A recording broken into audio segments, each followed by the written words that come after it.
ஓம் சக்தி, ஓம் சக்தி, ஓம் சக்தி. ஹரே ராமா, ஹரே ராமா, ராம ராம, ஹரே ஹரே, ஹரே கிருஷ்ணா, ஹரே கிருஷ்ணா, கிருஷ்ண கிருஷ்ணா, ஹரே ஹரே. இந்த 20 நாட்களாக என் நம் பெருமாளை கண்டு ரசித்து கொண்டு இருக்கிறோம்.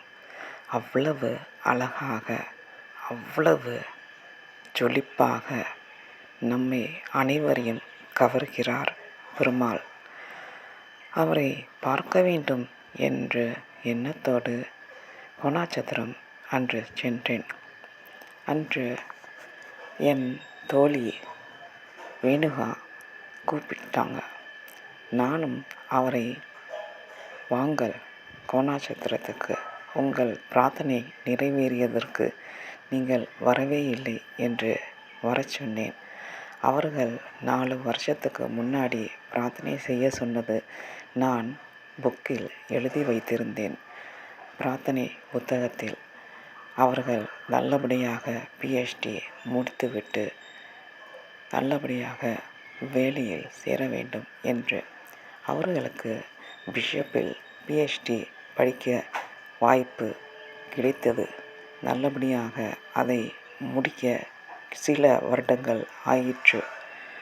அதன் பிறகு கோயம்புத்தூரில் அவர்கள் காலேஜில் வேலை செய்கிறார்கள், லெக்சரராக, டீச்சராக. அதன் பிறகு இன்றுதான் அவர்கள் வந்தார்கள். சந்தித்தேன். பஜனை நடந்து கொண்டு இருந்தது. கடைசி நேரத்தில், பூஜை செய்யும் நேரத்தில் வந்து சேர்ந்தார்கள். அதன் பிறகு கொஞ்சம் நேரம் உட்கார்ந்து நாமா சொல்லிவிட்டு கிளம்புகையில் பிரார்த்தனை எழுதினோம், நன்றியும் எழுதினோம். நன்றி நிச்சயம் எழுத வேண்டும் என்று சொல்லியிருக்கிறார்கள். அதனால் நன்றி புத்தகத்தில் எழுதினோம். அதன் பிறகு பன்னீர் அண்ணாவுக்கு முடியலை என்று, அவருக்கு சளி இருப்பதை கேள்விப்பட்டு வேணுகா எப்படி ஆவி பிடிப்பது, எங்கு டாக்டர் பார்க்கலாம் என்று நிறைய சொல்லி கொண்டிருந்தார்கள். அவர்களுடன் பேசிவிட்டு பிறகு ஸ்ரீரங்கம் செல்லலாமா என்று முடிவு செய்தோம். அது அன்று திருமதி கல்பனா அவர்கள் ஸ்ரீரங்கத்தை பற்றியும் ஆசைப்படுங்கள் நம் பெருமாளை பார்க்க என்றும் சொன்னார்கள். அதன் பிறகு அவர்களும் எப்படி அந்த கூட்டத்தில் சொர்க்க வாசலுக்கு போகிறக்கு நின்றதும், அதன் பிறகு யாரோ காதில் சொல்வதை கேட்டதும், கைத்தல என்ற இடத்துக்கு போய் பாருங்கள் என்று சொன்னதும், அது சரியாக சொன்னனான்னு தெரியல, கைத்தலைங்கிறது அப்படி தான் சொன்னாங்க. அதனால் இவங்களும் அந்த கூட்டத்தை விட்டு கைத்தலை என்ற யோசித்து, அது என்ன என்று கூட தெரியாது. அப்போ நான் விசாரித்தேன். அப்படி என்றால் என்ன, இரு சொல்கிறேன் என்று சொன்னார்கள். அதில் பெருமாளை மேலே, கைக்கு மேலே தூக்கி காண்பிப்பார்களாம் எல்லோரும் பார்க்க. அந்த பெயர்தான் கைத்தல என்று சொன்னார்கள். அவர்கள் அதேபடி கூட்டத்தை விட்டு உள்ளே சென்று பெருமாளை பார்க்கையில் பெருமாளை தூக்கி காண்பித்தது. மிகவும் தெளிவாக, அழகாக பார்த்தேன், ரசித்தேன், பிரார்த்தனை செய்தேன் என்று சொன்னார்கள். எல்லோரும் ஆசைப்படுங்கள், நம் பெருமாளை பார்க்க ஆசைப்படுங்கள், நிச்சயம் அவர் காட்சி தருவார் என்று சொன்னார். அதன் பிறகு நாங்கள் ஸ்ரீரங்கம் வந்து சேர்ந்தோம். அங்கு கூட்டத்தை பார்த்து மிரண்டு விட்டோம். ஏனென்றால் எல்லா பக்கமும் கூட்டம். எப்படி உள்ளே நுழைவது? நுழைவதற்கே கூட்டத்தில் கியூவில் செல்ல வேண்டும். என் தோழி, அக்கா, கோபுரத்தை தரிசனம் செய்யுங்கள், மழை லேசாக பெய்கிறது, அதுவும் நமக்கு பெருமாளோட ஆசிர்வாதம் வாங்கள் கிளம்பலாம் என்று சொன்னார்கள். நான் தான் இல்லை பார்க்கணும் என்று நினைத்து கொண்டு இருந்தேன். ஆனால் நேரமாகிறது வாங்கள் என்று சொன்னார்கள். சரி கிளம்புவோம் என்று கிளம்பினோம். கோபுரத்தை பார்த்து கும்பிட்டு விட்டு கிளம்பினோம். அதன் பிறகு வாங்கள் ராமநாமா வங்கி கூட்டி செல்கிறேன், நீங்கள் அந்த இடத்திற்கு போனதில்லையிலே என்று என் தோழியை கூட்டிக் கொண்டு ஒரு ஆட்டோ எடுத்து திரு நெடுந்துறை மந்தை சென்று அந்த இடத்துக்கு கூட்டிச் சென்றேன். சந்திரசேகர் அண்ணாவிற்கு ஃபோன் செய்து இருக்கிறீர்களா என்று கேட்டேன். இருக்கிறோம் என்று சொன்னார்கள். அங்கு சென்று நாம கொஞ்சம் நேரம் சொல்லி போகும் வழியில் சில பூக்களை பறித்து கொண்டு அந்த பூக்களை கொண்டு போய் அங்கே நாமாவுக்கு வைத்தோம். பிறகு கொஞ்சம் நேரம் பேசிக்கொண்டிருந்தோம். சந்திரசேகர் அண்ணா அவருடைய அனுபவத்தை தெரிவித்தார்கள். அவருக்கு தெரிந்த பையன், அவன் 10 வயது இருக்கும்போது அப்பார்ட்மெண்ட்டில் பக்கத்து வீடு மேலேந்து கீழே விழுந்துட்டான். அவன் கீழே விழுந்தவனுக்கு அப்பா அம்மா இருவரும் வேலை செய்கிறார்கள் காலேஜில். தாத்தா பாட்டி தான் அவனை பார்த்து கொள்கிறார்கள். அவர்களால் உடனே வர முடியவில்லை. அதனால் இவர்தான் அவனை தூக்கி கொண்டு ஓடினார். முதலில் பெரிய ஆஸ்பத்திரி ஓடினார். அங்கு நாங்கள் பார்க்க முடியாது, பிரைவேட் ஹாஸ்பிட்டல் செல்லுங்கள் என்று சொல்லிவிட்டார்கள். பிறகு இன்னொரு ஹாஸ்பிட்டல் சென்றார்கள். அந்த ஹாஸ்பிட்டலும் இல்லை, இவனை பார்த்தா பயமாக இருக்கிறது, வேற இடம் செல்லுங்கள் என்று சொல்லிவிட்டார்கள். அவனுக்கு தலையில் அடி, காது கிட்ட அடி, ரத்தம் ஊற்றுகிறது. அப்படி இருக்கையில் இவர் அந்த பையனை தூக்கி கொண்டு ஆட்டோவில் ஏறி 2 இடம் சென்று விட்டார்.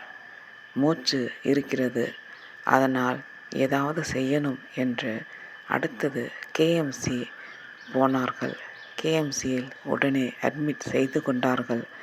பையனை சேர்த்து அட்மிட் செய்யல் இவர் கேட்டதுக்கு கடவுள் இருக்கிறார், நீங்கள் பிரார்த்தனை செய்யுங்கள், நானும் பிரார்த்தனை செய்கிறேன் என்று சொல்லிவிட்டு எதுவும் இப்போ கேட்கக்கூடாது என்று சொல்லி 3 மணி நேரம் ஆகும் என்று சொல்லிவிட்டு போயிட்டார்கள். அதன் பிறகு இவர் விடாமல் ராமநாமா சொல்லி கொண்டிருந்தார். அந்த பையன் பிழைக்க வேண்டும், நன்றாக இருக்க வேண்டும் என்று சொல்லி கொண்டிருந்தார். அவரும் டாக்டரும் இயேசு கிறிஸ்துவிடம் பிரார்த்தனை செய்தார். பிறகு 3 மணி நேரம் கழித்து வந்தவர் 3 நாட்கள் ஆகும், எங்கு என்ன கோளாறு என்று கண்டுபிடிக்கிறது கொஞ்சம் நேரமாகும் என்று சொல்லிவிட்டு இவர்களுக்கு யார் பொறுப்பு என்று கேட்டு கையெழுத்து இவரிடமே வாங்கி கொண்டு சென்றார்கள். 3 நாட்கள் அங்கே இருந்தாங்க. நாமா சொல்லிக்கொண்டே இருந்தாங்க. அப்போ எதுவும் தெரியாது என்ற நிலையில் அவன் ஸ்கல் திறந்து ஆப்ரேஷன் செய்ய வேண்டும் என்று சொன்னவர், பிறகு ஸ்கல் திறக்க தேவையில்லை, ஆப்ரேஷன் செய்ய தேவையில்லை என்றும், மற்றபடி என்ன செய்ய வேண்டுமோ அதை செய்கிறோம், ஆனால் 1 வருடம் வரை அவனை ஹாஸ்பிட்டலில் வைத்திருக்க வேண்டும் என்றும் சொன்னார்கள். சரி என்று எல்லாத்துக்கும் ஒத்துக்கொண்டு இருந்தார்கள். அவர்கள் அப்பா அம்மா தாத்தா பாட்டி அனைவரும் வந்து விட்டார்கள். எல்லோரும் இருக்கையில் இவர் சட்டை இரத்தமாக இருக்கிறது, நான் போய் மாற்றிக்கொண்டு வருகிறேன் என்று ஓடிவிட்டு திருப்பி ஓடியாந்தார். அதன் பிறகு அந்த பையன் இப்போது காலேஜ் படித்து முடித்து வேலைக்கு செல்லும் நிலையில் இருக்கிறான். நன்றாக பாட்டு பாடுகிறான். நடப்பது மட்டும் லேசாக, கால் கொஞ்சம் கஷ்டப்பட்டு நடக்கிறான், ஆனால் அவ்வளவு தெரியவில்லை. அதன் ராமநாமா மகிமை மற்றும் இயேசு கிறிஸ்து மகிமை என்று சொல்லிக்கொண்டே இருப்பார். சந்திரசேகர் அண்ணா என் தோழிக்கும் இந்த கதையை சொன்னார். அப்போது அவர் சொன்னார், அந்த பையன் என்னிடம் கேட்கிறான், ஏன் என்னை பற்றி எல்லோரிடமும் சொல்கிறீர்கள், என்னை நிறைய பேர் உத்து உத்து பார்க்கிறார்கள் என்று.